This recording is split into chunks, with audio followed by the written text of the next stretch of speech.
welcome, and thank you for joining me today. I'm so grateful to have you here, sharing in this space of growth, healing, and transformation. If you've already subscribed to Loving Everything, thank you for being a part of this beautiful community. Your support means so much, and together, we're creating a space where love in all its forms can be explored and embraced. As you listen to this episode, if it resonates with you, I invite you to like the video and share it with anyone who might benefit from the insights we're diving into today. These conversations are all about expanding our capacity to love ourselves, each other, and the world around us. And if you enjoy what you hear, don't forget to explore my other episodes where we journey into love's deepest, most unconditional forms. Each one is an invitation to reconnect with the parts of yourself that are waiting to be seen, healed, and loved. So thank you for being here. Let's begin. Hi, Chantel. Hi. I'm so glad that you're joining me today. I'm super excited about our conversation. I love talking to you always. I love spending time with you too. So I'm really grateful that you're here. Me too. I'm excited. I'm excited just to chit chat. Yeah, it's going to be great. So let's start simple. What books are you currently reading since you're not in school? Oh, probably like 20 books, but I've started like a page. When I was house sitting for you, there was a book sitting on your coffee table in front of your TV, and it was something about like the 10 things to learn that are like universal languages or something like that. Yeah. Which I didn't make it very far, and I maybe read 10 pages in, which is about all the other books that I'm about as far in. It sounds like me.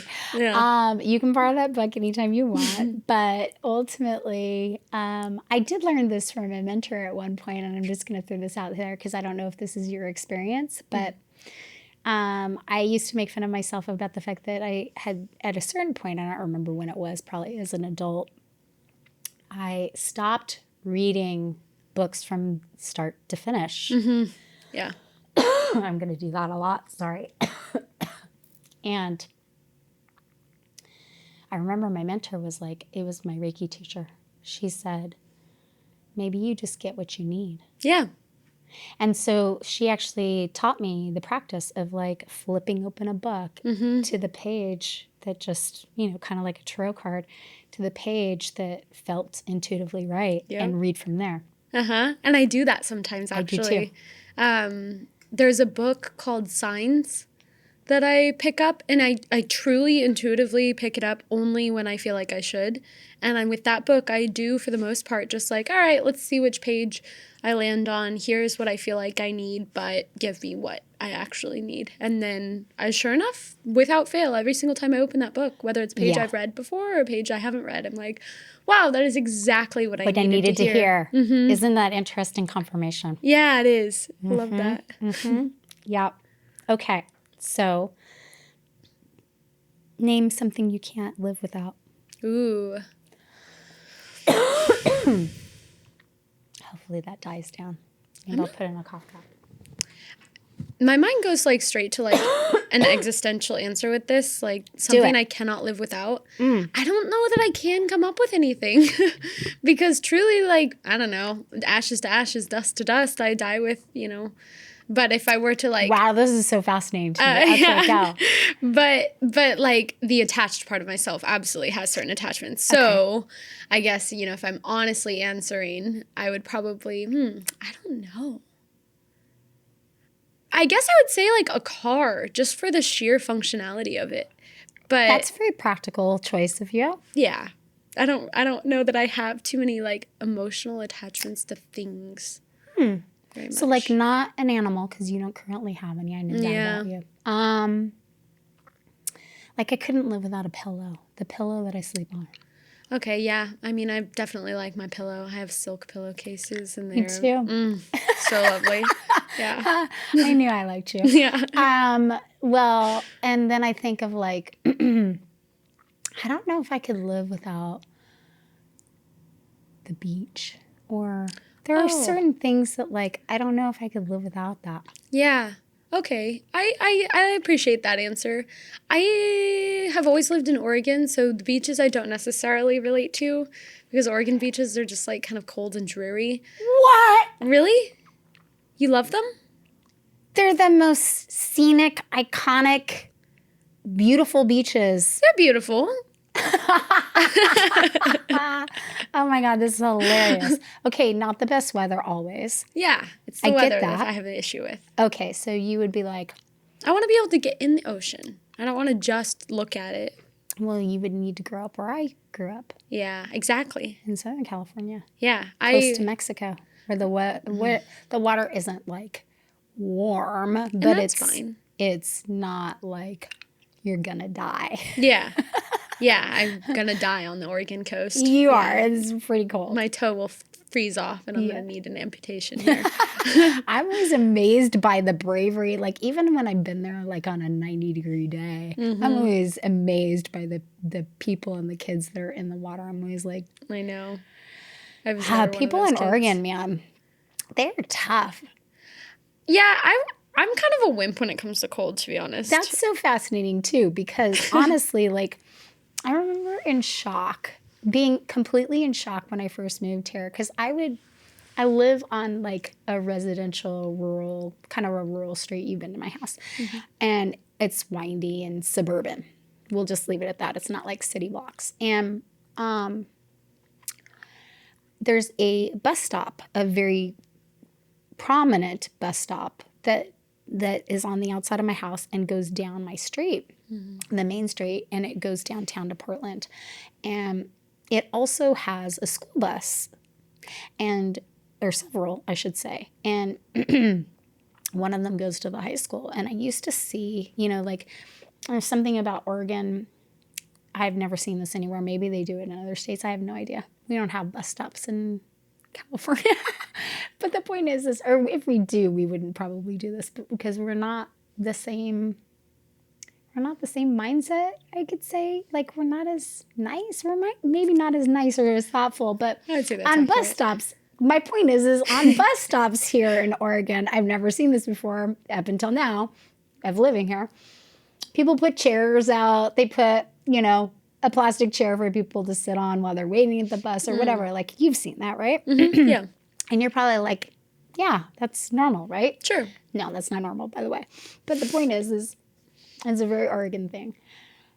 Or maybe even a Portland thing. I haven't tested it out. But I remember I used to see high school kids in the middle of winter. I'm getting to a point. In the middle of winter, in like a t-shirt. Yeah. Waiting at the bus, and the rain is just pouring down on them. Yeah. And they're just like, I don't need a jacket. And I'm like dying. I've got 5 layers on. I've got like the most warm jacket. And I'm like, the heater's on. And I'm driving by them. I'm like, what the heck are these people made out of? Yeah, okay. I relate to that. Right? Because when I was a kid in elementary school, I'm very stubborn. I always have been. I'm less so now, but I was very stubborn as a child. Flip-flops, sundresses, no jacket, refused anything other than that. School every day, year-round. Winter, rain or shine, if it was pouring down, we had like the recess, we called them duties, and they would monitor us, Yeah. And there was one gal who was like kind of always very nice to me, and she on one occasion was like, hey, do you need a jacket? Uh-huh. Is everything okay at home? And I'm like, yeah, everything's fine. I don't want a jacket. She's like, okay, well, you have to stay undercover. You can't go out underneath. And I remember like being like, that's just so dumb. Like, I'm not cold. I'm just comfortable. And the rain, yeah. You just live with it. Yeah. Well, I think when you don't, this is what I've noticed. Like, for instance, I'll get in a conversation with my dad sometimes, and he brings up the weather a lot because I think he watches the news. And so he'll be like, oh, I saw that it's, flooding. He just said this last time I talked to him. I see that it's flooding there. And I'm like, is it? Is he still in California? Yeah. Okay, that makes sense. And it's sprinkled there a couple of days ago. And that was like the first time it rained.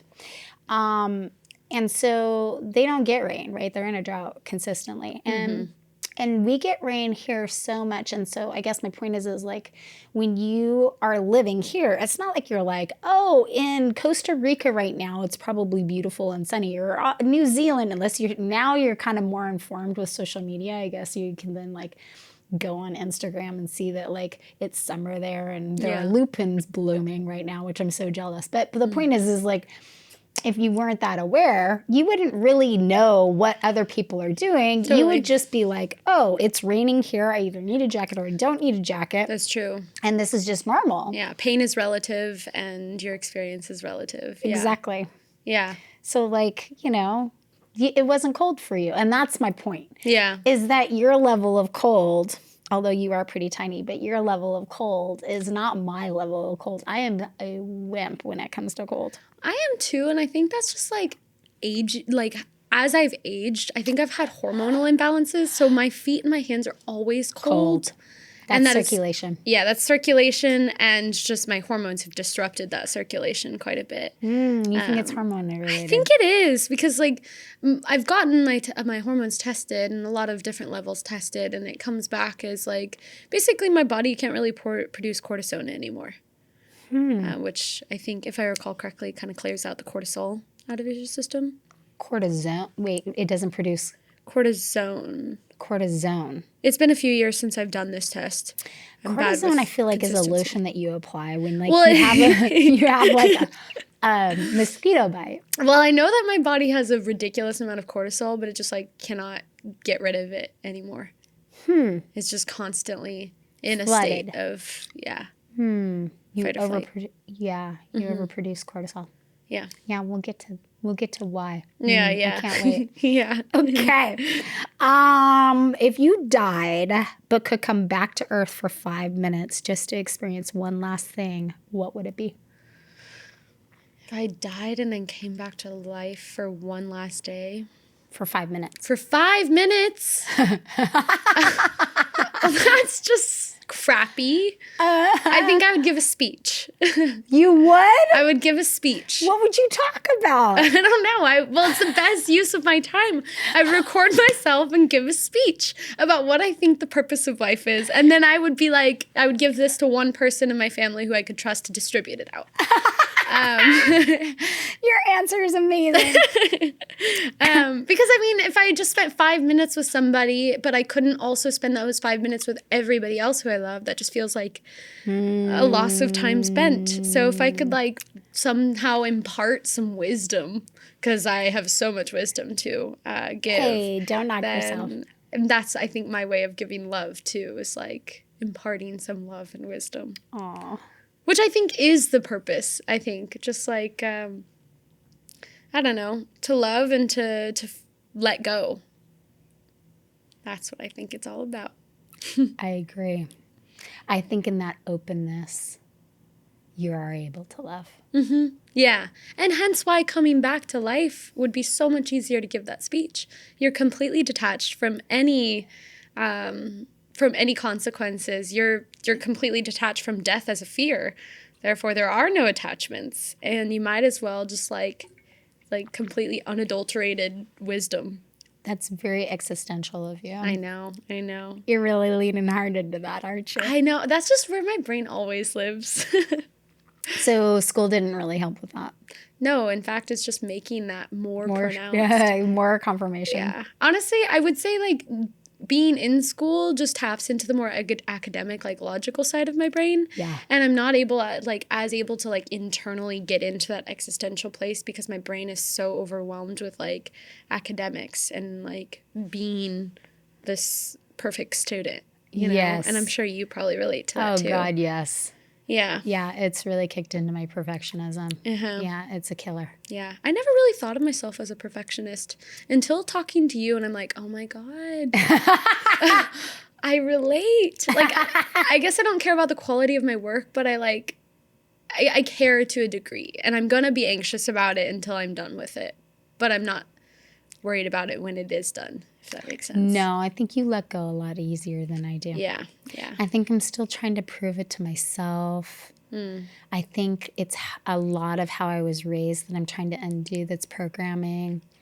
My grandmother, for instance, I don't know if I've shared this before, but my grandmother, when I was a kid, she used to watch all three of us. I have two sisters. She used to watch all three of us every Wednesday so that my parents could have a date night. And I don't know if that was clear to me as a kid. I just knew that she would pick us up from school and then we would spend the night at her house. I really thought it was because she wanted to see us. But the point is I didn't know that it gave my parents a date night until, I got You're an older, adult. right? Yeah. But the point is she used to take us out to dinner and take us to the grocery store, and we get to pick out cookies. And there are things about that relationship that like I appreciate now, but overall she was a very difficult person, and we'll just leave it at that. And one of the things that she imparted on my mom as well as my mom's siblings, some of the dysfunction, is her perfectionism. And so my mom got that from her, and my mom raised me with it as well. But my grandmother, to just give you an example, would sit us down at the counter, specifically me. I think my sister too. My oldest sister might have gotten out of it because she was older, but she would sit us down with lined paper. And this is before like you had a pencil sharpener. She would sharpen it with a knife and she would hand us a pencil with lined paper, and she would have us practice cursive writing. And then when it was incorrect, like if she didn't approve of that letter, she would circle it and make you erase it and redo it and redo it and redo it and redo it. So like most people would be like, oh, you have beautiful handwriting. And I'm like, yeah, thanks to my grandmother. Like I relate to there's this. parts where I'm like, yeah, I'm grateful for that. But as a kid, I was fucking terrified of her because it was never good enough. And that has been entrained. Like it has never been good enough. And my mom's the same way. Oh like my God. my mom's favorite phrase when I was a kid was, she made me memorize it: good, better, best. Never let it rest until the good is better and the better is best. Oh, that's like the Talladega Nights. If you're not first, you're last. Which doesn't even make sense, but I love that movie. Yeah. I love that movie. Yes, exactly. Like basically, like it will never be good enough. And like, my mom was super competitive, and she put us in. She specifically me. She put me in a lot of different environments. For instance, like 4-H, and she was the sewing leader, and she would rip out. She would have me, sewing whatever for whatever we had to do that year for the fair, and she would rip out seams because they weren't good enough. Like, so like I just like there's a part of me that like is like, is this good enough? And then I'm always like, is this good enough? And so it really shows up in school. I guess that's my point. Yeah. Yeah. Well, it's funny to hear because, like, I can see how I had developed some perfectionism and you developed a more severe form of perfectionism. Oh, yeah. It's stupid. Because I also had the cursive thing. Did you? Is that why you got so excited? Yeah. Because I thought it was so funny because I hated it too. Do you love cursive? Do you have great cursive? I don't. I only write it when I'm writing something formal and nice. It's like a card to somebody. Right. Otherwise, my handwriting is like, I'm just trying to get the job done. Me too, but everyone looks at that and they're like, oh my God, your handwriting's nice too. Oh, see, I guess I still get compliments because it's legible with my handwriting, but I'm not trying to make it look nice necessarily. Well, it depends on how much of a rush I'm in, but yes. Yeah. Generally speaking, I'm just writing, but it's how I've written for 40 years or however long it's been. I feel like I've had an opposite response to like perfectionism. Like I definitely have this like belief that's like, I'm not good enough for them. I've definitely projected that onto other people, especially in intimate relationships. But in terms of like how that unfolded, the examples are cursive. I was told to do cursive every single day, and by then who? My dad. Okay. And if my cursive journal entry or whatever I wanted to write was not done, then my dad would like make me do it. But he'd be really upset if I didn't do it, and it would just be more like just anger. Why do you think it was so important to your dad? Because my dad grew up, like, his parents were neglectful. Like, they weren't a part of his education, really. My dad's dad was an alcoholic, and my dad basically, like, put him to bed every night. And his mom was cheating on his dad's best friend and left him for that man. And so I think my dad is just, like, and his older brother is deaf, and his younger sister is quite a few years younger, and so he was kind of like the person to care. So my dad's belief is like to be successful is to be like educated and to be financially stable. He doesn't understand that success is also oriented around emotional intelligence. Yes. Unfortunately. But he's getting there. But, you know. Wow. I did not know this about your dad. Sponging the floors was a big thing. If I didn't get all the spots in the house with the sponge that we also used for cleaning dishes, gross, which was weird, then I would get a Did you think it was weird when you were a kid? No, but I just thought it was dumb. So I just didn't want to do it. I also just, I've never been. So you would spot clean, he would have you spot clean the floors with the sponge every day before he came home. If it wasn't done, I would have to go do that. Otherwise, he would get more upset. Okay, so that's more like OCD a little bit. Yeah, yeah. Like on the spectrum of that. Dude, And control. Yeah, control on the spectrum of something. Definitely OCD. Yeah. There's something there, but it's control rooted. It's not, I mean, all OCD probably is rooted in control. Oh, for sure. I'm sure there's some hereditary components, but it comes nature versus from nurture? not having control. Exactly. Not having any control and then wanting to control. For instance, that's where anorexia shows up too. Totally. I know because I've known this for years, even before I started doing the work that I did, is because I was anorexic and I had no control over my life, similar to your dad. The different only thing circumstances. you had control over was your body. What I could eat. Yep. 100%. Yeah. It's so funny how that starts. And like working with perpetrators of domestic violence, it's like you see that like all of the tactics that they use is to regain control. But the irony in all of the attempts to regain control is that you're imposing control on things outside of yourself that have nothing to do with what you do have control over, which is what you think, what you feel, how you act, and what you say and what you do, and like all of who those you are. things. Yeah, and who you are authentically. When we start to disconnect from ourselves, that's when we start to want to control more. Especially our environment. And things out of our control. Exactly. Which are outside of us. Other people. Everybody. Yeah. Everything outside of us. Okay, so we just touched on some things. We hopped ahead because I haven't even asked you about your family yet, but that's cool. All right, I still want to know these things. What are you naturally gifted in? Oh. My mom would probably say sports. What sports? I don't know this about you either. I wouldn't say that's true. It feels like a mom just trying to like see something great about her kid because they can't do those things, you know? Okay, like, so what sports though? I've played soccer since I was like 4. I tore my Achilles playing soccer. Are you really good at soccer? I'm not really good at soccer, but I mean, I played all through high school and then I stopped in college and just did intramurals with friends and for fun. But are you like... No, I'm not that good. No, but then, like, you're really good? No. For example, I refuse to head the ball because I just don't want a concussion. And do I want to slide tackle? No, that's how people break their bodies. So I am not willing to do next level You're also shit. not a dude.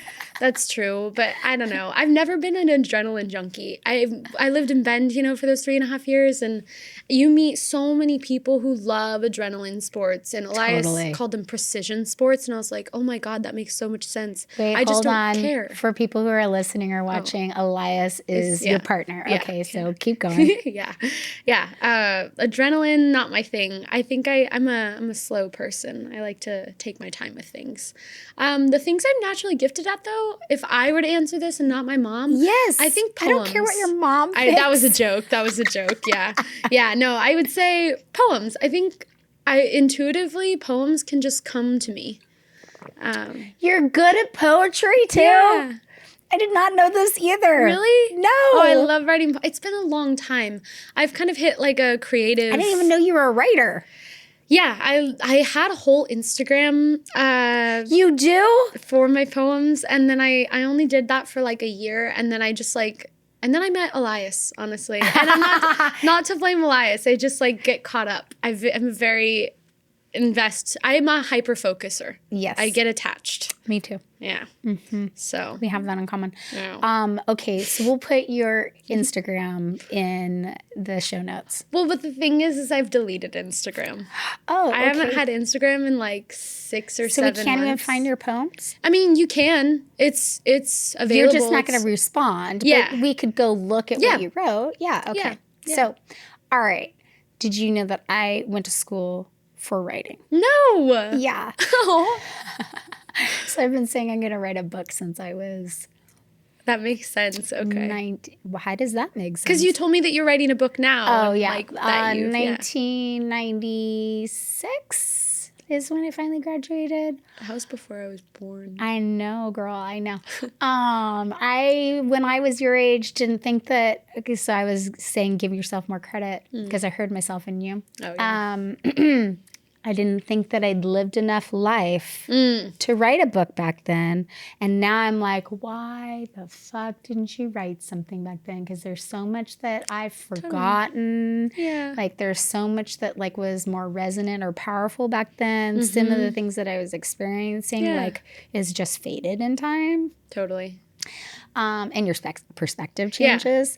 But I'm not saying I didn't write, but there was required writing, but I went to school and I was an English major with a creative writing minor and my emphasis was in editing and publishing, and I wanted to move to New York when I graduated, and then all the publishing houses went online and so they disappeared and there was really no jobs.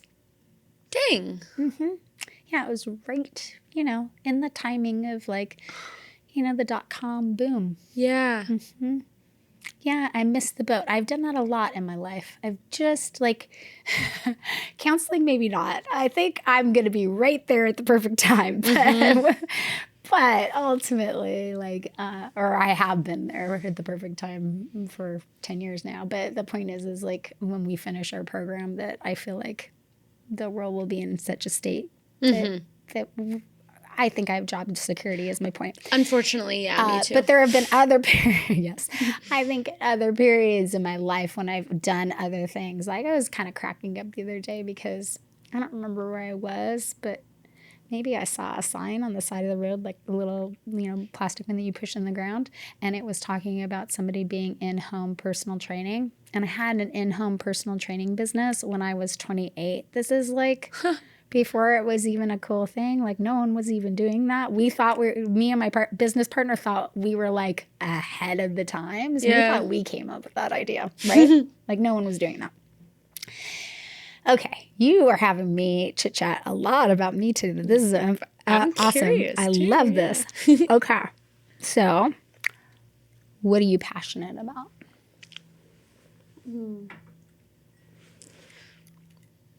Well-being, just like being your authentic self. I think that's what I'm passionate about, which is ironic because I'm not super consistent about maintaining that for myself, but I want that for other people. What do you mean you're not consistent about that? You feel inauthentic? I don't right now, but I mean, I find myself in social situations sometimes feeling really uncomfortable, but I do think that starts to come up when I don't feel like I actually resonate with the people that I'm around, and so I'm like, why try? Meh, But, yeah, I would say that that's probably what I'm most passionate about, and I think that counseling facilitates that.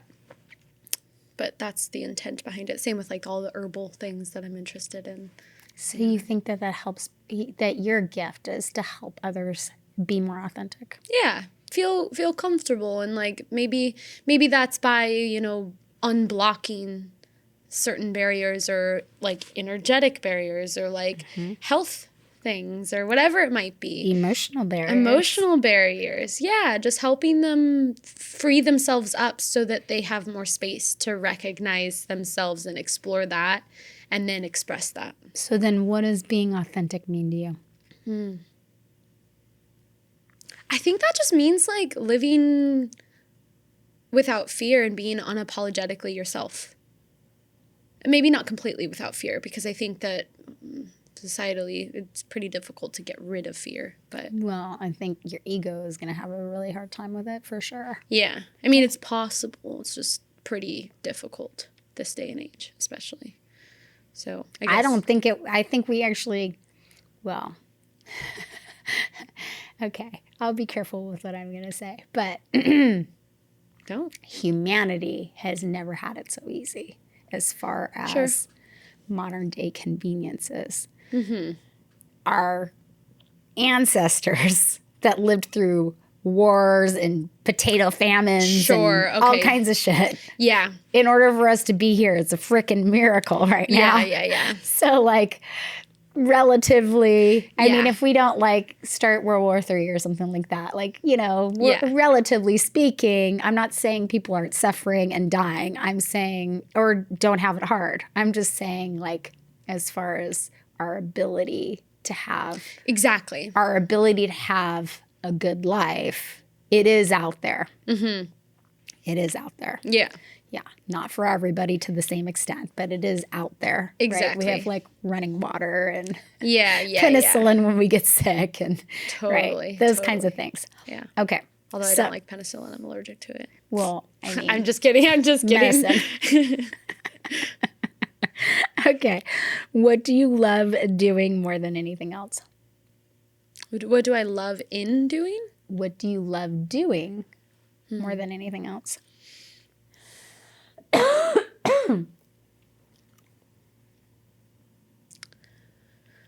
When I make time for it, I think being outside, doing something, ideally with people who I love. What kind of stuff do you like to do outside? Movement, some sort of movement, whether it's like, depends on the time of year, whether it's gardening, whether it's hiking, backpacking. I love backpacking. Do you? I do. I love it. Do you like backpacking camping? Yeah. What is backpacking not camping? What do you mean? That's a good point. I guess you bring a backpack on like a long hike, right? Oh, yeah. No, I mean like backpacking and like camping with a tent and being away from everything, ideally. You for like doing days. that. I love it so much. And I love organizing it too. I will happily organize something for us. Really? Yeah. I get a high out of organizing it.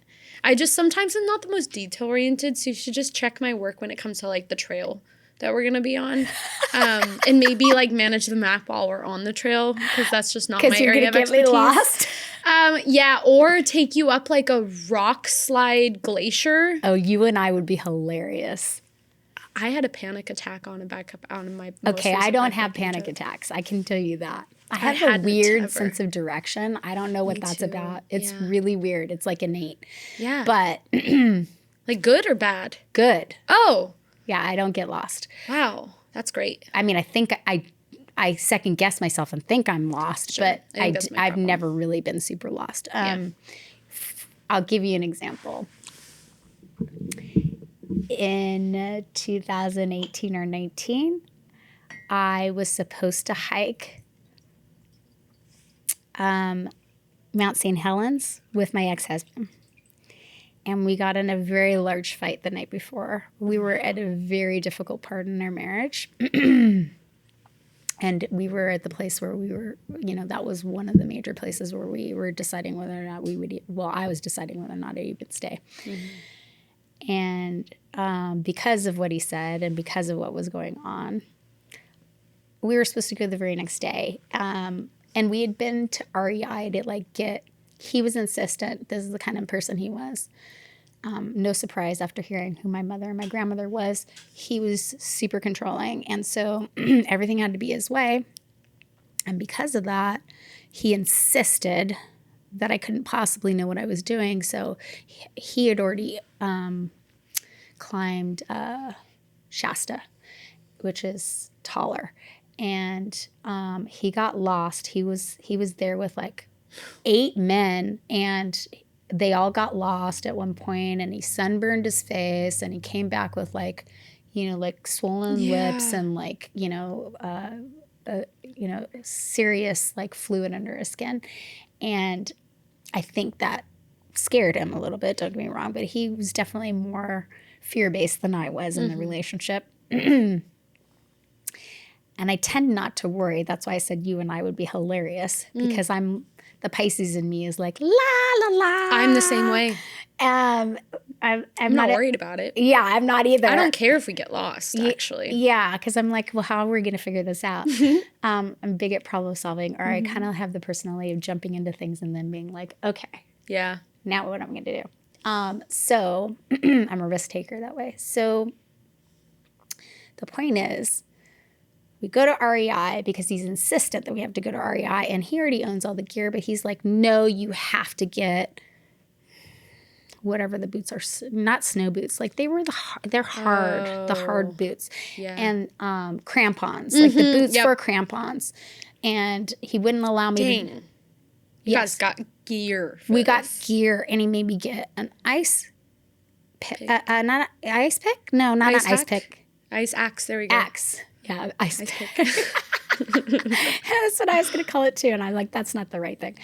Anyways, an ice axe. He insisted that I needed one, even though we had a conversation with the guy at REI. And the guy at REI was like, you might need it. I haven't been up there recently, but this situation can change. And like, I remember the guy at REI kind of shamed me too, because he was just like, you're gonna climb St. Helens, huh? And like, my ex-husband kind of had that attitude too. Like, he's like, oh, we'll see if you can make it up, right? Okay, yeah. So I'm not married to that person anyway. The point is, you don't have to be angry. You don't have to be angry. Okay, fine. The point is that made me angry. You don't even want to know what was going on in our relationship, because that would make you even angrier. But the point is, I was so angry when I went to bed. We were supposed to like get up at 4 o'clock in the morning and go. And I was in the bed by myself, and I set the alarm, and I was like, fuck it, I'm still going to go. Fuck everyone. And that's kind of my personality anyway, when I get really angry. True. And so at 3 o'clock in the morning, and like he was the kind of person that would organize something like that. He would organize something like that. I would organize like vacations or whatever. And I relied on him for that. But I got in the car not knowing where I was going and drove to Mount St. Helens, went the wrong way, turned back around. It's like 4 o'clock in the morning. It's completely dark. Don't really know what I'm doing. Pull into the parking lot and see two strangers, two men. It's like maybe dawn at this point. Two strangers getting out of their car. And I'm like, they've got to know what they're doing. So like kind of, hey, how's it going? And like just followed them all the way up. And I got to the top all by myself. But here's the thing. On the way back down, it was snow. And on the way back down, I lost the trail. Uh-oh. And I just went because I was so excited that I had made it to the top, and I just wanted to get to my car. I started running down the hill. Like, I was just like, I don't even care how I get there. Life. And I went off trail. And I was at one point so far off trail, I didn't know how to get, like, there was no trail. Like, I was like at a dead end, and I had to call the ranger station, and they had me go on the compass on my phone. I was like 18% on my phone left because I'd taken pictures all the way up, Yeah. And so I did get in a slight panic at that moment, but he pointed out to me that the trail was only like not 10 feet, maybe 50 feet away. Oh, okay. But like to my left, it wasn't even that far. He's like, if you go that way, you should be able to run into it. And sure enough, up the embankment, there it was. And then I walked down to my car. Granted, same experience as my ex-husband. Burned, I did not bring sunblock, burned the heck out of my face, snow blind. My lips, like I gave myself a derma peel. So like, that's why I said you and I would be hilarious going on a trip together because I'm kind of like, some people think I'm a planner, and I'll plan like for instance, when I went to Italy and Paris this last summer, I went with my best friend of 33 years, and she kept saying like, so what's the itinerary? And I'd be like, okay, well, I don't really have an itinerary. What I have is nuts. Like all of the places we're staying Okay. and all of the flights done Okay. and like the cars rented. I have all of the logistics, but I don't have every single day planned out. Okay, yeah, no, I wouldn't do that either. No. I'd have ideas of things that I want to do while I'm there. And we'll Yes. figure it out when we get there. What And does I'll it feel re- like today? And I'll research it. And Yeah. I might buy tickets if it's like that important. But like ultimately, Yeah. I do allow for freedom. Exactly. Yeah. I think that's a good way to live life. Totally. Yeah. But I am fairly prepared. But then she would be like, okay, well, what's next? And I'd be like, I don't know. I got to look at my organizer. I have it written down. Yeah. Yeah. It's not all in my brain. Yeah. Okay. That was a long story. I should probably pay attention to the time. Okay. Let's see. Let's get to your childhood because you've mentioned your dad and also you also mentioned your work and we haven't even gotten to that. So, all of these questions are so fun with you. I knew they would be. Okay, well, let's talk about your childhood. What did you love doing as a child? The first thing that comes to my mind is so I have a bit of a difficult like child to explain. So it depends on like what age you want me to discuss. But I have a half sister who's 8 years older than me, and we never really have like had a relationship other than like I felt like she just watched me when I was home. She was and your babysitter. She was my babysitter. Yeah. And then my dad was seriously dating a woman from when I was 6 to 21. So when I refer to sisters, really long those are time. my sisters. Yeah, 13 years. They But he never married her. Never lived together, never married. Just dated her. Dated. And they were had a kid. engaged for 8 years. And had a kid. No, they didn't have a kid, but she has 2 daughters. 1 a year older and 1 a year younger. Okay. So this is not the father of your stepsister. No, yeah. Okay. Sorry, I misunderstood that. My sister who's 8 years older, we have different dads. She's my half sister, and then I have 2 stepsisters, is what I refer to. Got them as. it. And your dad Yes. was dating somebody from 6 until 21. Yes, and yes, had yes. 2 daughters. Yeah. Got it. Yeah. Now I'm caught up. But as far as what I like to do, the first thing that comes to my mind is I have like distinct memories, plural. Like this is something I would consistently do. I would run obviously in my flip flops and dress. Downhill. I gotta see pictures of this later. Yeah, we have a really steep driveway, and I would run like down the hill, and then we had a cul-de-sac, and I would like just skip and sing, and like run around the cul-de-sac multiple times. Many times. I have so much energy still to this day, but as a child, I had a lot of energy as well. That is what I like to do. That is adorable. But that was for like younger ages. I suppose like once I met the girls with my sisters, just like play and dress up, play and hide and seek and doing whatever outside is probably the things we would do. Yeah. Huh. Okay, so you mentioned this. So then how did you get introduced to your stepsister? Oh my goodness. It was Easter. And my dad was like, okay, we're going to meet, you're going to meet this woman that I've been dating, and she has 2 daughters. And I remember thinking like, oh God, here we go. And we get into this. How old were you? I was 6 when we met them. You remember that? I remember this. You remember that I remember feeling. this for particular reasons, which Okay. I'll get to. Okay, I'm you're getting to still it. upset about it Okay. because it's honestly like the epitome of my entire childhood. So I feel like this is a good segue. Okay.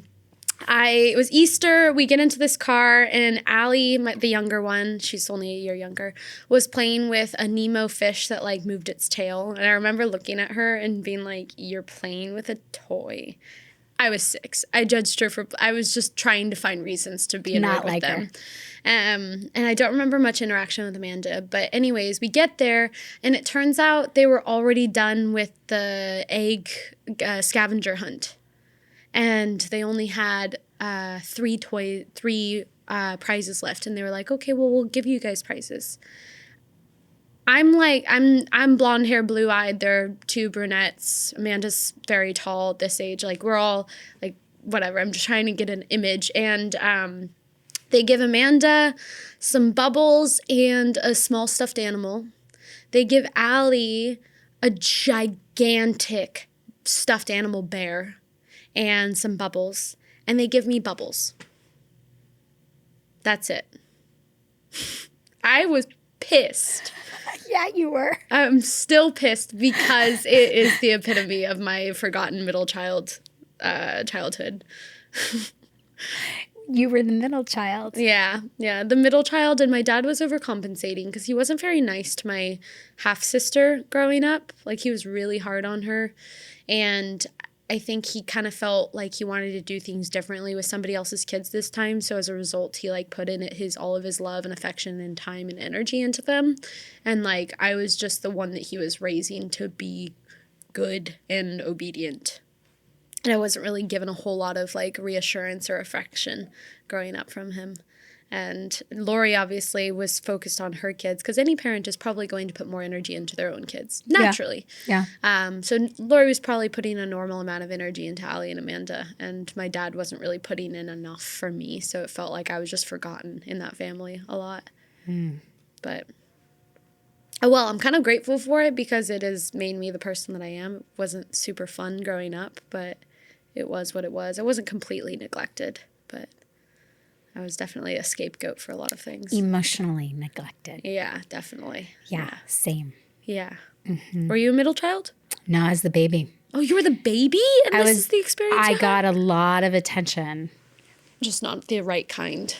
Well, I wasn't allowed to have my own emotions. Oh, yep. Yeah, me either. I wasn't allowed to have emotions. Actually, that Yeah. was a problem. Yeah, you weren't allowed to cry, I assume. Yeah, me too. That's Or weak. if I was crying, I was teased for it or Yep. blamed for it or told I was too sensitive or I needed to stop or I was overreacting or I Yep. shouldn't take it personally or Yep.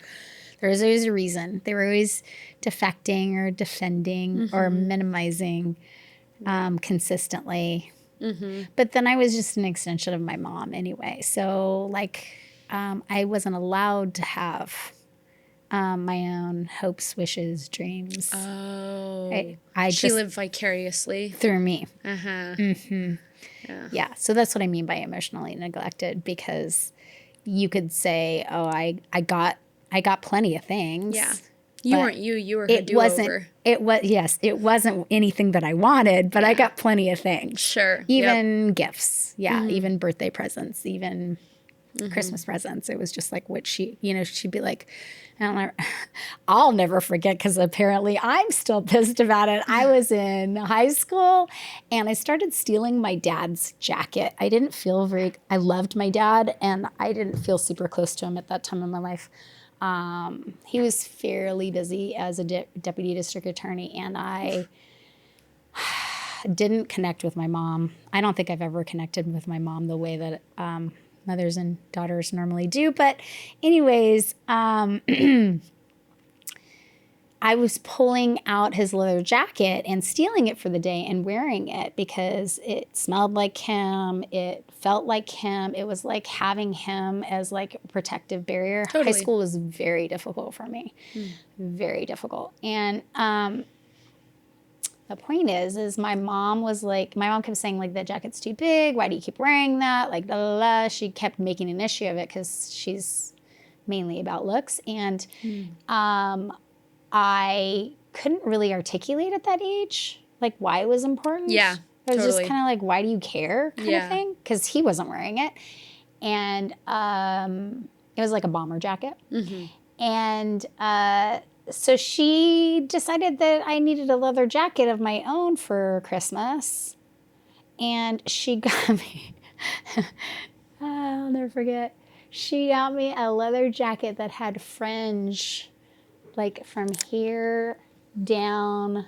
And I was like, there's no fucking way I want to wear this. And she was so pissed at me because she was like, you gotta stop wearing that jacket. This is the jacket I want you to wear. Yeah. You look so cute in it. And I was like, I am not. Yeah. I'm not wearing that. Ah, God. Anyways. That was probably the jacket that she would have worn when she was your age. No, because she Maybe was not, in the actually. 50s. Yeah, 50s now. 70s. No, 80s. she was never. Well, I was just trying to figure out the time for She that. was But never. 70s, 80s more so for that. She was never. Was she that hip in the 70s and 80s? She was never really? that person. I guess that makes sense. No, she wasn't. She Yeah. was kind of mom-ish by that point. I don't think she cared much about fashion. Yeah. She would have thought that that was impractical. She cared what she looked like, but I don't think they had the money for fashion. So there's that too. Yeah, that makes sense. Yeah. But I was just ungrateful because I didn't receive the gift well, obviously. Okay. Okay, so we got into your childhood.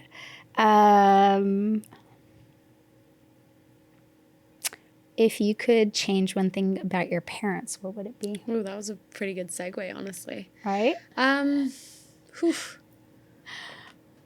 I don't know, because, like, this sounds super cheesy. Like, no, I'll just answer it straight. Because I was going to say, like, I don't know that I would change anything, but I could change a million things because it's what I think would benefit them. Would benefit them, not you. It also benefits me. Okay. But, like, I think I tell myself that the reason why I want this aspect of them to change is for them, for their own good, which is always what we tell ourselves, Yeah, I see what you mean. Yeah. We talked about this one before for my mom, but I wish that she could, like, just get rid of all the stuff that she's accumulated in her house. And oh God, you're making me reflective. Yeah, and I really Although wish you love my stuff, but the point is no, your stuff is functional. All of all the things in your house. Is that what you're talking about? Yes. Yeah. You have like tchotchkes and like functional things and lots of tchotchkes. Cute, adorable, lovely things. Tchotchkes and little things. Fun and fine. The problem is when like there's an accumulation you're talking about like all of the furniture and stuff that yes, she's accumulated. That's like literally in the way of having a functional life. Yeah, I get you. She's like completely shutting down because there's too much to handle. But we're finally getting rid of some things. That's another rabbit hole. But I think the main thing though is like kind of goes back to like what I want to do for my life's work is like help people unblock themselves so that they can live authentically. And I just feel like my mom is not living her like authentic life. Her routine is go to work, come home, get on clothes like pajamas or sweatpants, and then make like pot stickers for dinner. And I live with my mom, so more often than not I'm trying to like cook for the both of us so that she's actually eating too of something of nutritional value. And then she watches TV for the rest of the evening. And it feels like such a soul suck. And I want her to like, she has ideas of things that bring her passion, but she's just not pursuing them. So I just wish for herself and for me, because I want to be in an environment that's inspiring for the both of us, for her to pursue those things that actually bring her joy, not the things that suck her energy. So I shouldn't tell you that I love to eat pot stickers for dinner, huh? Oh, I mean, I love pot stickers also. I just don't eat them every night for dinner, and I don't eat them every week. You don't want to know what I ate during my first semester. The point is, okay, so back to people living their authentic selves, or, living in their authentic purpose and what that looks like. The first thing I was thinking of is, the stuff that she accumulates. Do you know why she accumulates all of that stuff? She's avoiding something. Oh, it's more than avoiding. Oh, I mean, I just assumed it was avoiding her own grief. Oh, for sure. So that's where I was going with this. Yeah. So everything is energy. Mm-hmm. I forgot to turn off the ice machine. Everything has energy. Mm-hmm. And so energy is attached to something unless you clear it. Mm-hmm. And it's a reminder if you think about it. Sure. Okay. Yeah, that makes sense. So, some people do it with people, right? If I don't want to deal with this situation, like I'll block you by, making this circumstance in between you and me so that we don't ever have to address this. Like I'll just, break up with you, start dating somebody else. Totally. Yep. Avoidance. Right. Okay. So yes, I get what you're saying with avoidance, right? But then we can do it with physical items too, right? Yeah. Think of all of the things that she's accumulated. That all has attachment to it that Totally. You're so big about not having attachment to, which is funny because that's influenced you, right? So Like Definitely. the attachment to that, or like the memory of when you bought that, or who you bought that with, or who that came from, or, you know, it's no different than who's that closet organizer that like Marie Kondo, is that what her name is? You're too young, you don't know who she is? That's hilarious. Okay, so for those of you who know who I think it's Marie Kondo. She was famous like 15 years ago, I don't know how long ago, on TV, because she would go into people's closets and she would be like, everything has energy. All of this stuff means something to you, and it all has memories attached to it. And if it doesn't bring you joy, it needs to go. Yeah. Oh, we talked about this before, and I completely agree. Because you don't think that it's weighing you down. Yeah. But then, like, and I did this after I got a divorce, right? I walked through my closet, and it's so interesting because you're like, yeah, but I still really like the shirt. But you're like, oh, but this is when we did this, or this is when we were having that conversation in the middle of Nordstrom, or like whatever it was when I was buying that. There's a memory associated to that. And like, if people don't believe in the energetics of it, right? Just even the memory of it. And that all those memories are sitting there in the closet, right? Or in your house. Yeah. Everything that you're attached to, right? That's the basics of feng shui. Like, everything that you're attached to has energy. So, like, you know, you're making me reflective on all the tchotchkes, but like, I had to go through and did a very, you know, responsible job of looking at everything in my house. And still now, as a consumer, I think about like what I'm bringing in, because everything should bring you joy. Every picture should bring you. There's one, I'm still holding on to one big, you know. Office? Huh? Is it your office?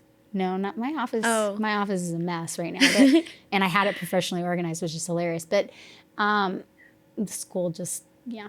Fair. But my family room, there's one photograph that I bought with my ex-husband. And I look at it every day and I think, am I going to get rid of that yet? Because while I love the fact that it's of the Grand Tetons, I love the Grand Tetons. I love mountains. I have a thing for mountains. I remember that trip. I remember what happened on that trip. I remember where we were in the relationship. I remember standing in the gallery while we were staring at that, and I wanted a completely different one, and he wanted that one. And while it's still, I was like, yes, but I settled, right, because he was paying. And I still love it. I'm not saying I'm not grateful for it, but I look at that all the time, and I'm like, like, it kind of breaks my heart that I have to let go of it, but like, do I really want that in my house anymore? And that's literally one of the last things that I haven't gotten rid of, or let go of, That's and pretty given good back if to him. that's the only thing.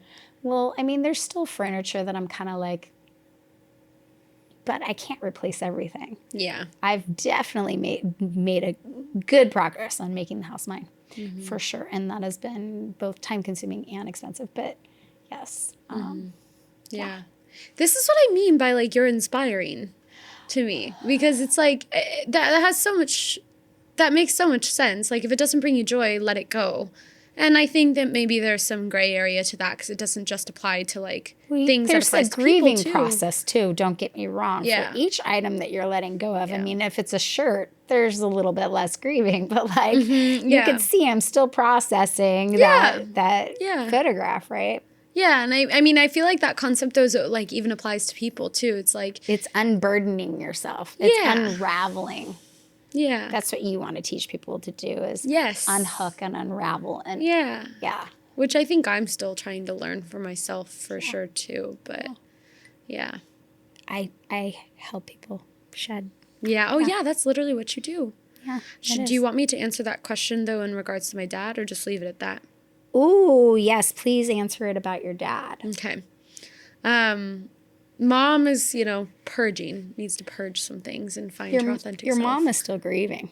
Yes. Yeah. My mom, just to explain, my mom lost her husband since I was 7. 5 years ago, he died. And so I think she's definitely still processing that grief, and she knows that she's stuck in the grief and she doesn't know how to let it go. Yeah. I would love to talk to you about that Yeah. from your other business standpoint. Yeah. We can discuss. Yeah. But my dad, I think we've already kind of alluded to the fact that like maybe he's not the most emotionally intelligent. So I think that maybe that might be something I would want to like gift him, as far as something that I would like to see him change for himself and for me. Like he's a lot better, but empathy is something he's learned. It is not intuitive for him. And it's funny and ironic for me because he's doing the whole like online dating thing, and he goes on dates and he's like, well, I don't know about her. She just like, I'm just not attracted to her. And then he like keeps justifying why he is going to go on another date with her, even though he doesn't really like her. And I'm like, it's okay. If you're not attracted to her, you're not attracted to her. It can be as simple as that. Like if that's lonely, that's why. Yeah, exactly. He is very lonely. So how old is he? He is 63. Yeah. Yeah, he is lonely. Yeah. My mom is too. Yes. Um, Your mom is 62. They're just a year younger. Or Okay. A year apart. God, your mom does not look 62. Jesus Christ. Dude, I should show you a picture of my dad. It's the same. He looks like he's actually 50. It's ridiculous. It's insane. Yeah, I might be okay. I don't in even the think your future. mom looks 50. Really? No. Wow. Excuse me. Well, that's an honor. I think everyone says that about her. No. In the way that people look at me and don't believe my age, in her, I feel the same way. Yeah. I would never expected her. I would have never, I mean, it makes sense logically just based upon, your age, but I would never look at her if she was walking down the street and think that. Yeah. Wow. Yeah. I think that's awesome. She takes pretty great care of herself in that regard. She does. I guess I'm used to the pot sticker eating, pajama, Well, TV watching gal. Well, you know that girl. You know that girl. Yeah, but we're not all. We're all of us have our imperfections. You don't know about what I was eating either. So we're not gonna talk about that. Oh, I don't even get like I ate so horribly, and it's been the holidays, but I generally don't eat the best either. I mostly just mean like cooking for yourself, I guess, more consistently. Cooking for yourself is hard. It is. Cooking for yourself is very difficult as a single person. That's true. There's memory associated with that too. Think of all of the meals that she sat down with somebody else and shared her life with. That's true. And so maybe that's what she's hiding from. That could very well be. She has always been like a hamburger helper making box. Well, she is very thin. We're not gonna say that she's not overeating or eating so badly. No. It's just that yeah. malnourished might be somewhere in there. Yes. Yeah. Leaning in that anorexic way of thinking. But keep in mind that food, I learned this a long time ago, food is your relationship to love. Ooh. Interesting. And if you don't feel loved, there's no way for you to ingest it because you don't feel worthy of it. Oh, that's so sweet, but that's so sad. It's very sad. That's at the core of anorexia. That's really true. Because it's how you thrive. Oh my goodness. It's how you feed yourself. Yeah. It's how you nurture your body. It's how you survive. You can't survive on very little food. I mean, you can. Yeah. But you wither away. So that's your value in your relationship to love and your ability to love yourself. Yeah. And if you don't have a lot of self-love, then you aren't able to nurture yourself. Yeah. Especially if it wasn't shown to you. That makes a lot of sense, actually. Yeah. I'll let you think about that. Yeah. Okay.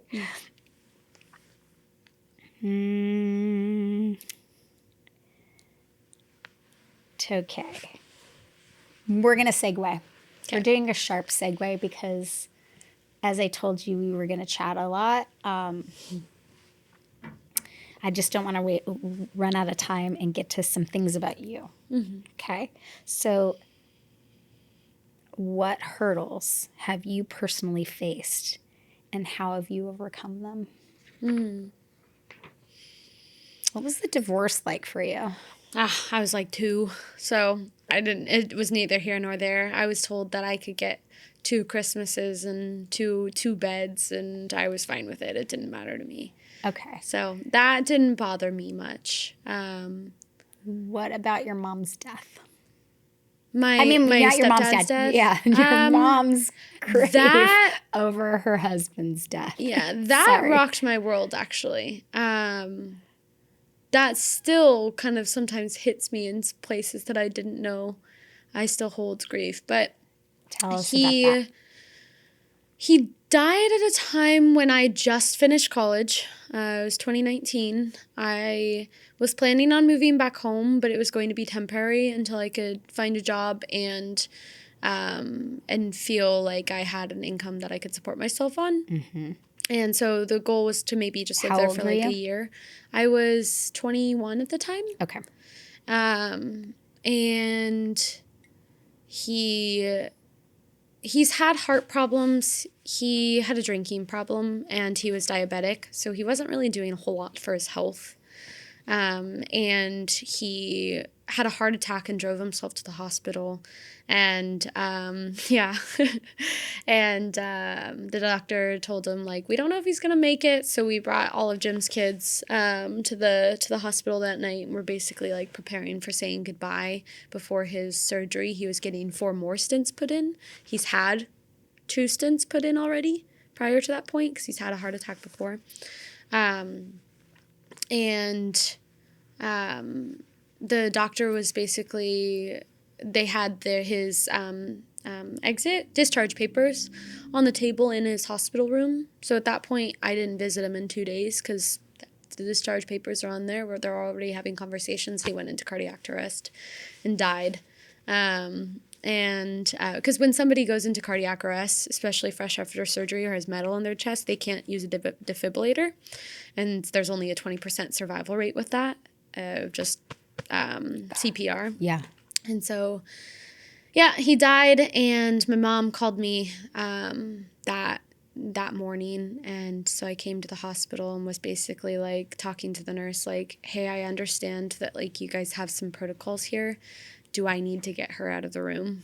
And so I was basically helping pry her off of Jim's dead body so that they could bring him to the morgue and do everything. And I was pretty much the person that was, like, planning everything for her, like answering the calls on the donor conversations, like what is Jim's, liver like? Tell me about his lifestyle and all of these questions to answer and stuff. And, like, after all that functionality went and it was, like, kind of time for his funeral, like, I cried for, like, days on end. My eyes were so puffy. They were, like, nearly swollen shut. And I went into, like, a full-on spiral for, like, pursuing an understanding of, like, cosmic reality. How is our understanding of the physical world also intertwined with, like, multidimensional beings and, like, energy, and how does that all relate? And so I did a lot of learning at that point in time. A lot of books was my way of coping, but it helped, and it helped me process the grief in a very, like, intellectual but also in an emotional way, because I did my emotional grieving and I feel like I got it all out, and then I intellectually kind of processed it all. My mom, I think, felt like she had to keep a brave face for Jim's kids, and, like, so that she could allow them to grieve. And I don't know that she ever really got it out. I don't, like, she cries sometimes and cries about it all, but, like, it gives me, like, a sense of grief to see her grieving. Like, I feel like this, like, strange, like, heart attachment to her. Like, it feels like it's definitely in my chest of, like, ooh, I just want you to, like, process this. And which makes me, like, grieve for her. Of course. But that attachment is because she's your mother. Yeah. And you care. Yeah. If you didn't care, you wouldn't, it wouldn't impact you. Yeah. Yeah. And I don't think that would be unusual. Yeah. No.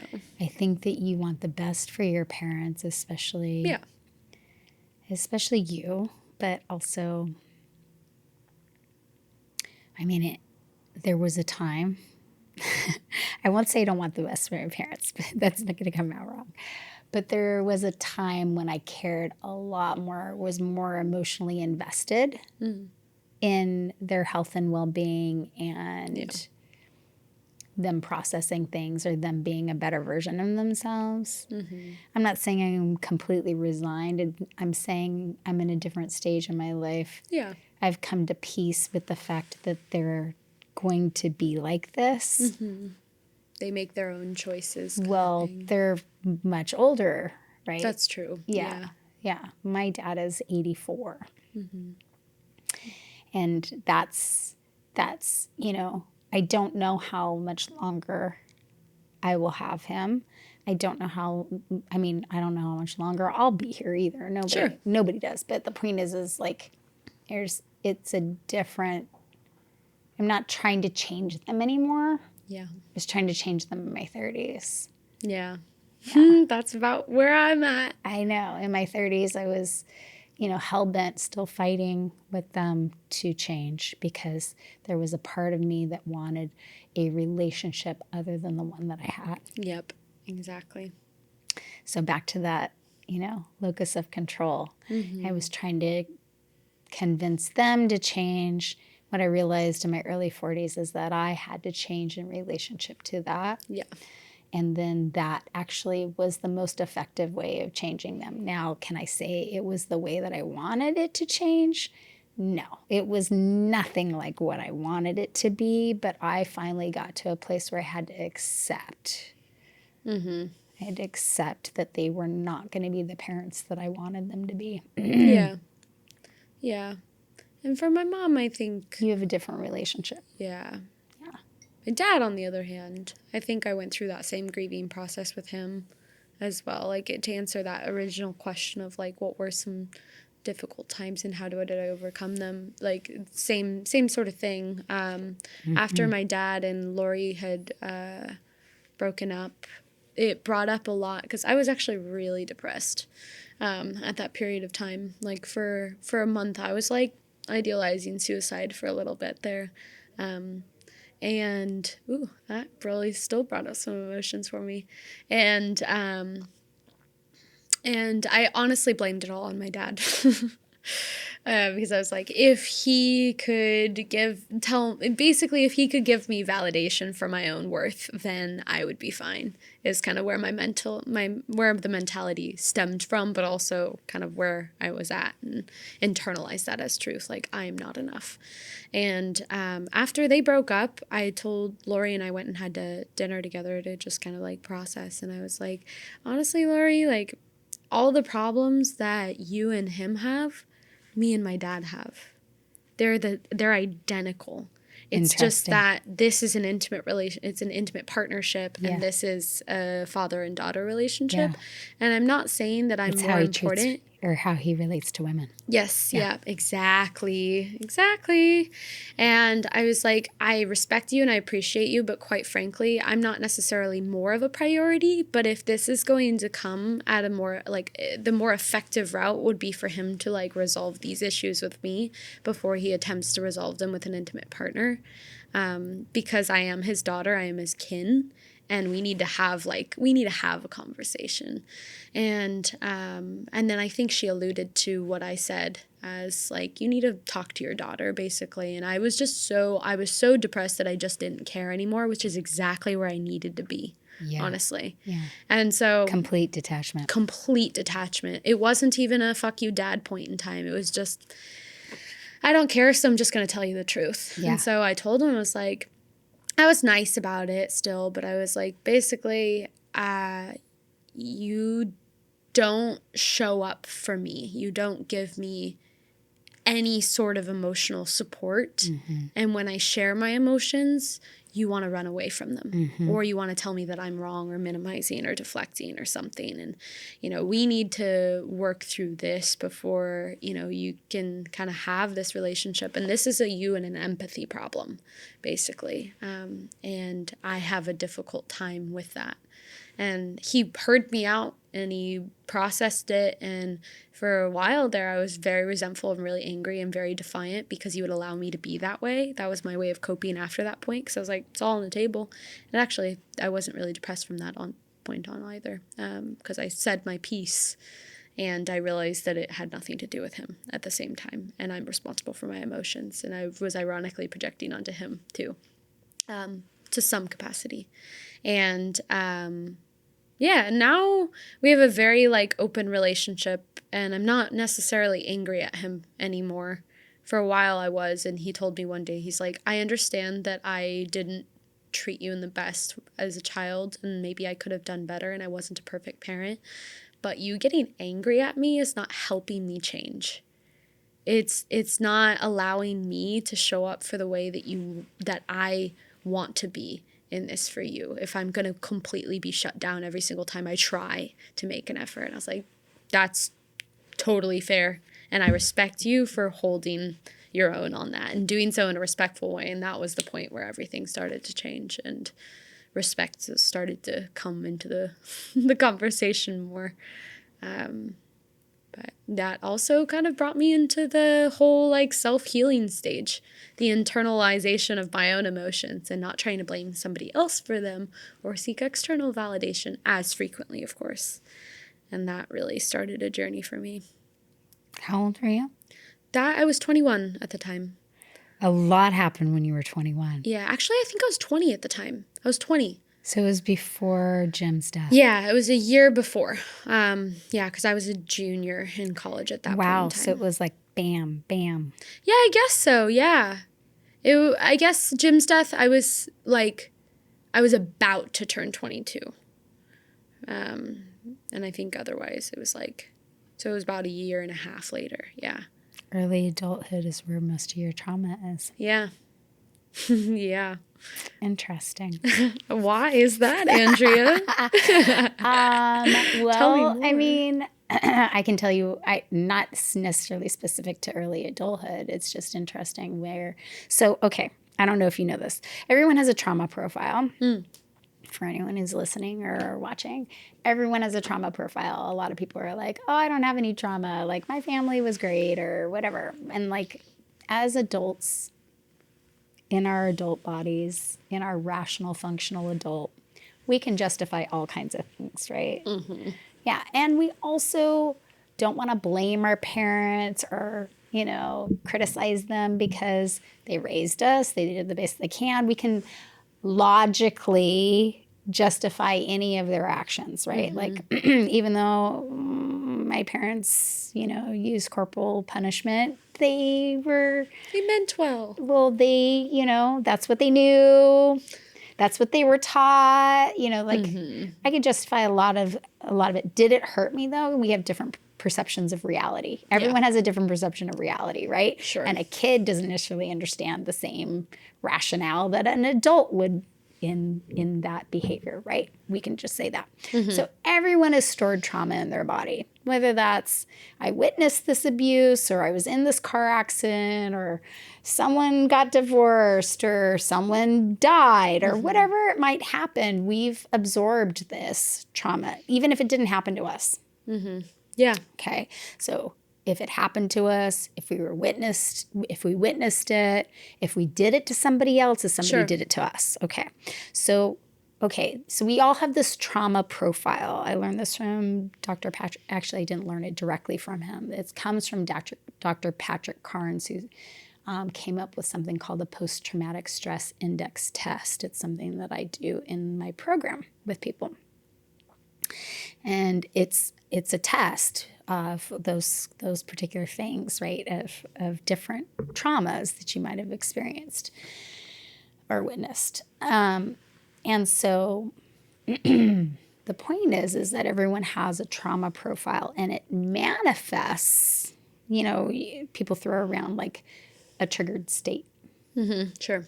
Okay, so when you're triggered, like how are you acting or reacting to what just happened? So it's your perceived memory of the same feelings when you get in a triggered state.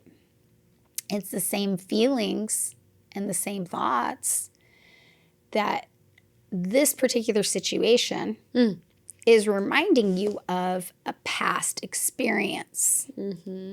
Okay, so you could say that it's almost like a computer program. Sure. In the sense that like it's programmed in you. You don't even realize you're doing it, but you automatically hop to that particular area of trauma. And what I mean by everyone has a trauma profile, it's how do you figure it out? It's most people are either in childhood or in their teenage years. Yours is pretty late. I'm sure you have other significant trauma, but how you figure it out for yourself is it's the most significant trauma.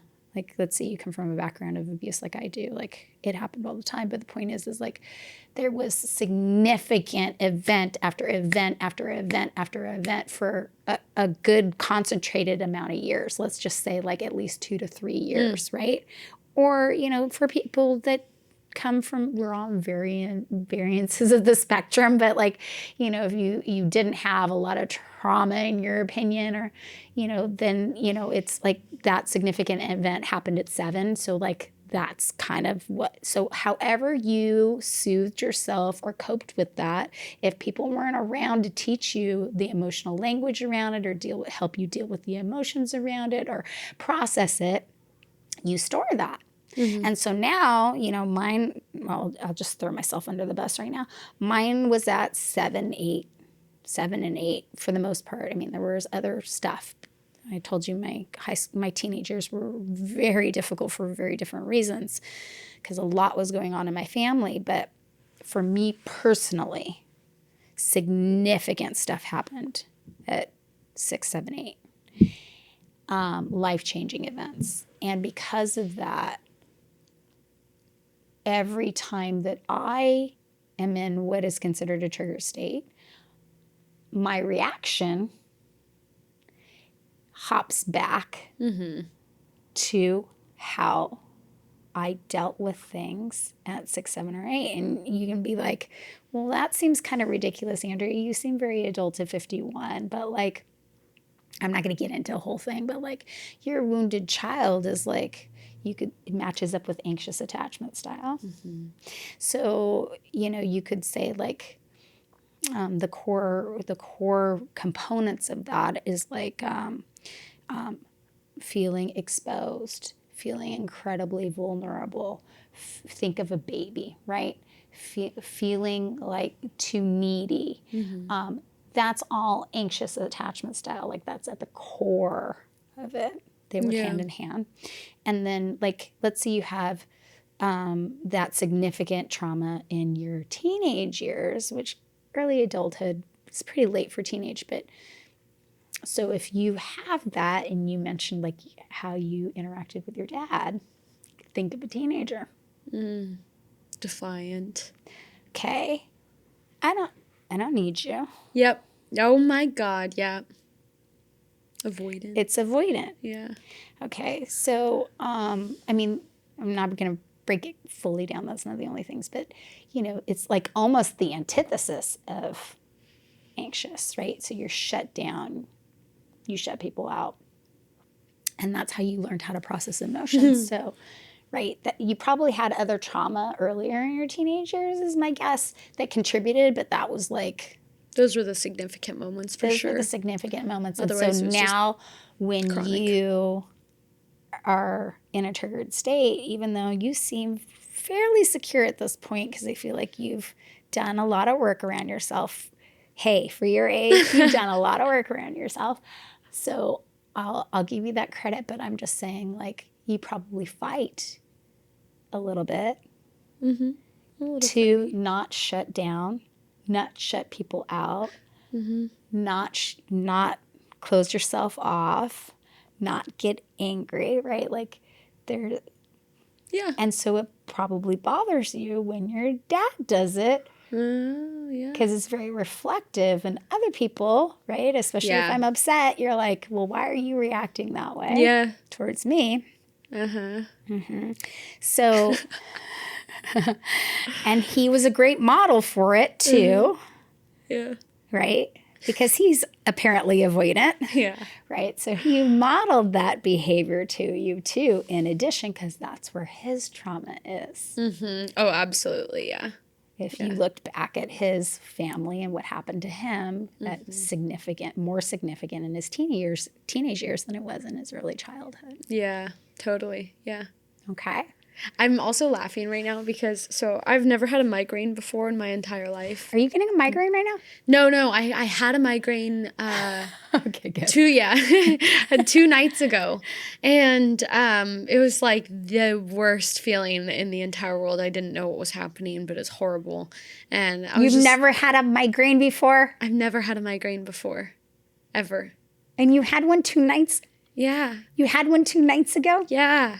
For the first For time? the first time. I wish you would have reached out to me. I'm like a professional when it comes to migraines. Oh, really? Well, I don't want to. I took some herbs for sure, but Yeah. I could barely take them because I was so nauseous. Yeah. Holy Did it crap. feel like your head was being squeezed like a grape?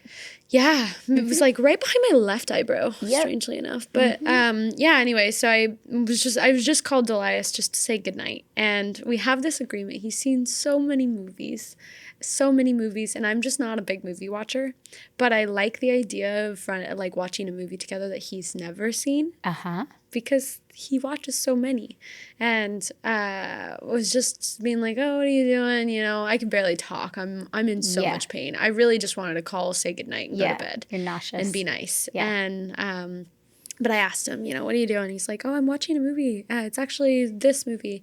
I've never actually seen it." And I was like, "Are you kidding me?" All I had the energy to say was, "Are you kidding me? Seriously, we've already talked about this before. Like." Good night. He's not allowed to watch movies without you that he hasn't seen. I was being so unreasonable, and I realized that. I was just upset. I had a migraine. I didn't feel good. I didn't feel good. Yep. I was It's at upset, our weakest and point. because my style is just to avoid and shut down, and so I was like, you know what? Good night. I'm just so annoyed right now, Yep. and I hurt so bad. Good night. Yeah, your And- defenses were down. Yeah, so down. And we chatted about the next day, obviously. And he was like, you handled that so horribly. Like, if this is supposed to be a loving relationship, like, you need to respect me enough to be able to have a conversation. I was like, have you ever had a migraine? I hadn't. And I was totally blaming the migraine. I was like, all right, yeah, fine. Yeah, you're right. That was a little effed up. I shouldn't have done that. And we chatted, and I was like, can you also understand like where I was coming from? He's like, I understand it, but like I also like it's a movie. And I was like, yeah, okay, you're right. Cool. Okay, I'm over it. Cool.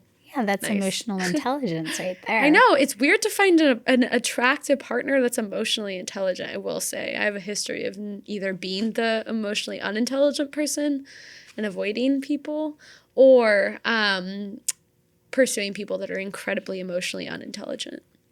That has been my history thus far. Uh-huh. Uh-huh. Okay. So my question was, up until Elias, what were you avoiding? Oh, my own emotions. Uh-huh. Yeah, 100% my own emotions. Yeah, Did that take personal work before you actually found Elias? Yeah, oh yeah. Yeah, I thought I had done the work, and then I met a guy named Bryce. He was so emotionally unintelligent. I didn't want to date him, and he had no respect for my boundaries and just kept pushing them. And then one day I was like, yo, fine. And then a month into our relationship, he decided to kiss another girl who he said he was friends with. And I was like, all right, cool. Well, I don't want to look at you. I don't want to talk to you. I don't want to date you. At that point in time, I was already going to break up with him. And then he did that. And then for whatever reason, like, he apologized, got love bombing. And I was like, all right, fine. You're willing to show me love? Cool. You're apologizing and just love bombing the shit out of me. That's attractive. And then I ended up to proceed to date him to about a year. We actually lived together for 6 months. It was a very unhealthy relationship. I was controlling because I was unhappy. He was avoidant because he actually had no understanding of his own emotions, let alone mine. How could he empathize with me if he could not empathize with his own emotions? It's pretty difficult. Yeah. And then, obviously that ended, and I really, really thought about that. And I knew that I wanted to blame him, and I was like, Shan, like, we already know that he's not the issue. And I had this conversation with myself. I wrote a lot of poems during that period of time. I bet you did. A ton. They were all very existential, most of them. You can check it out. And I did a lot of like processing. I was like, all right, no, I know what I want. I know what I need. And I'm capable of communicating that and like putting my foot down on the things that I value and the things that I don't. And then I met Elias, strangely enough. And he is emotionally intelligent. And He calls you out on your shit. he does call me out on my shit. And every single time he does, one day he was like, Is Shan, he anxious is he anxious or is he more secure? he's more secure to the point where it frustrates me. I bet it does. I do not like it, but I love it at the same time. Because I'm not quite secure yet, I'll be honest. No, an avoidant becomes more secure with somebody who is secure. Yeah. However, an avoidant can also make somebody who is secure incredibly anxious if they haven't done their work. Honestly, I don't think that Elias has ever let anything bother him. Well, that's great. He's already done the work. I'm saying for somebody who like has anxious attachment style, has done work, but even somebody who's secure, if the avoidant hasn't done work. Oh, yeah, totally. Like think of Bryce, right? Yeah. Didn't matter. Let's say you showed up to that as the secure person. You showed up as Elias in that relationship. Oh my God. I probably did at that point in time, but I just kept sacrificing.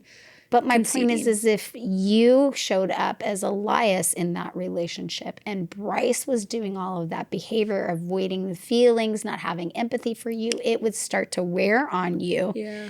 And you become anxious, irregardless of your security, because you don't get emotional reassurance. You don't ever get to close that conversation. You don't ever get to process the emotions. You don't ever get the emotional security from that person who is consistently avoiding your feelings and theirs. So it would make it I mean, like, I'm not the only person who says this. Like, it makes a secure, doesn't matter how secure you are on the spectrum, it would make anyone insecure over time. Absolutely, yeah. Yeah. Yeah, I would go as far to say that I was creating a lot of problems where there weren't any. Because I was trying to gain emotional security. Of course. Yeah. And fill in the gaps in what he could be possibly thinking or... Oh my God, yep. I did that a lot. A lot of mind reading. Tons. Yeah. Yeah. Yeah. Yeah. So for everyone that's listening or watching, like, you know, if you're not calling out avoidance, I'm just saying, like, if you have avoidant attachment style, there's some work to be done. There's some work to be done with anxious attachment. But yes, so we were talking about the book Attached before this. Oh, yeah. You know, from not only that book, but other sources. And I've read a lot about avoidant attachment style just because we talked about how I realized at one point I had surrounded myself with all avoidant attachment styles. And so at a certain point, got really obsessed, still kind of am obsessed with that because I don't understand it because I'm the opposite side of the spectrum. So I've been trying to understand that and like how those two interplay and the exchange there. And an avoidant, if they are in a relationship with a securely attached individual, they'll die down. But it's harder for them. For the avoidant or the anxious? For the avoidant. And anxious will completely become secure. Huh. Because they finally get the reassurance. They finally get the emotional. They don't need to be needy. They are getting what they need. And so they become less of what they are over time. An avoidant still it will be a consistent thing that you work on, right? Yeah. I'm not saying like there's anything wrong with you. I'm just saying like that is something that will, and I'm not saying that like just because I'm anxious, all of a sudden that has gone away. But if I were to get in a relationship with a secure attachment, it would drop. Yeah, that makes sense. And for an avoidant will always be working on avoidance. Because it's how, I mean, avoidance shows up basically because your family, your parents specifically, relied on you yeah. to process all of the emotions, become a parentified child, right? You were like doing stuff at 20 and 21 instead of being a 20 and 21-year-old. I was doing that since I was 10. I know you were. And so Maybe younger. Yeah, exactly. So you were, you know, adulting both of your parents. I was adulting my mom quite often. Yeah. And so, you know, because of that, you didn't get a childhood the same way that some do. Yeah. And you never had a chance to deal with your feelings. No one had taught you how to process your emotions because you're always processing everybody else. And so if somebody leans on you with a bunch of emotions, it's going to remind you of how you've had to do that. So avoidants have a lot of resentment towards others because while they're drawn to anxious attachment style, for instance, and that's like the most common matchup, by the way, anxious and avoidant, they're drawn to that because anxious attachment styles are so emotionally vulnerable and expressive. I think I might relate more to the anxious attachment style as you're speaking. Okay, well, we'll talk about it because you might be disorganized then. So the point is... Oh, yeah, no, that one is my style, 100%. Yeah. No, yeah. Okay, well, anyways, the point is they're drawn to that as much as they're drawn to that. But then if that anxious attachment style becomes a burden or too much, right, then my job when I was a kid, how I soothed myself, how I took care of myself was to shut down, to go to my room, to process stuff all by myself because nobody was there for me. And so why do you need me in this way to help you process? You grow up. Yeah. And that's the teen. That's like, totally. What is wrong with you? Why are you figure a this baby? out? I figured this out. I'm the kid. Why Yeah. are you crying on the floor right now? Get up. Get your ass out there. Go do whatever you need to do. Yeah. Yeah. Yeah. I tell people this all the time, and when I teach them my program is that like the avoidant, it's like the anxious and the avoidant. The biggest issue is the avoidant. The anxious attachment style is being everything the avoidant isn't. And so it's almost like repellent. It's disgusting. It's like when they're triggered about it, it's like, get it away from me because those are all of the things that I'm trying not to be right now. So it's like two magnets. Yeah.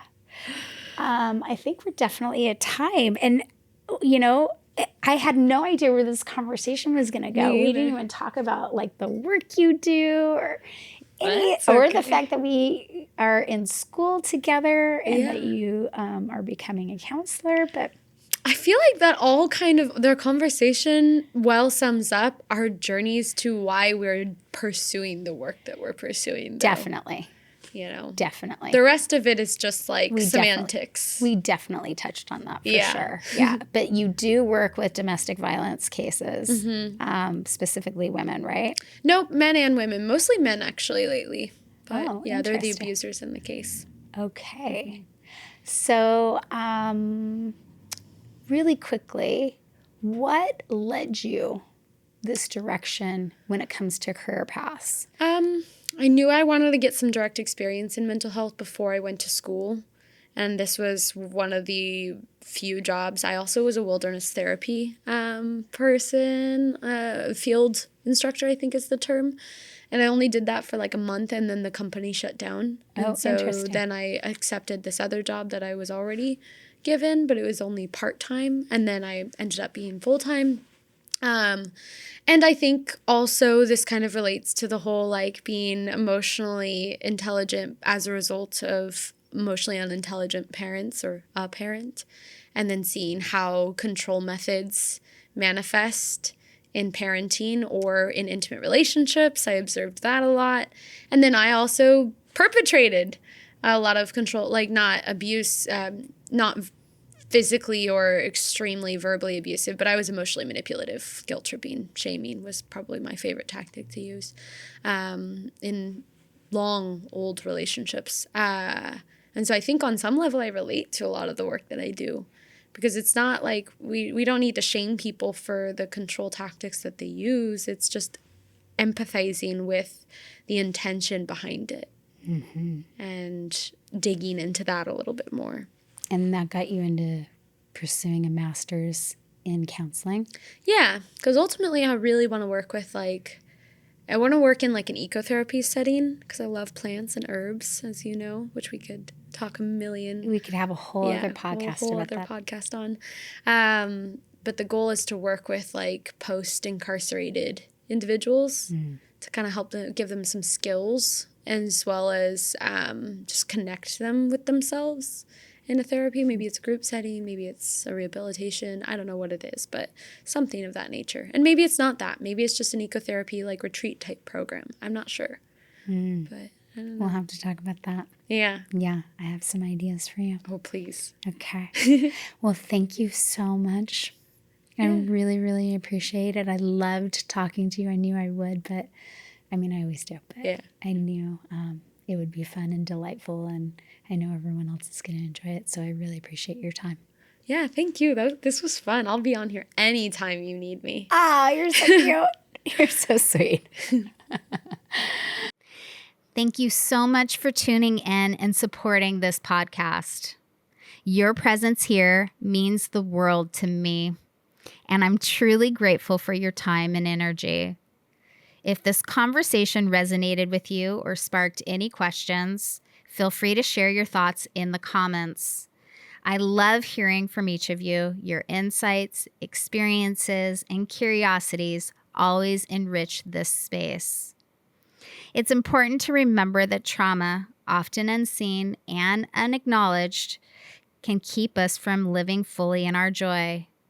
Through my intuitive healing process, I help release the weight of generational trauma, empowering you to reconnect with your true self and experience life in greater harmony.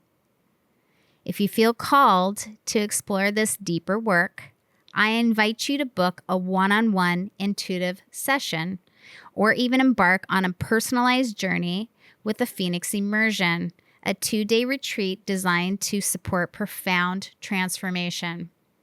You can find all the details below. For those who've liked, subscribed, or left comments already, thank you from the bottom of my heart.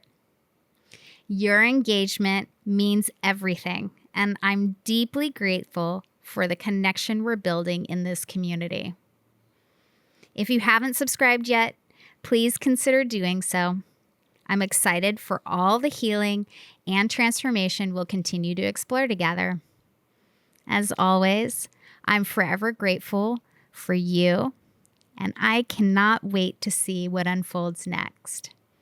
Take care, and until next time.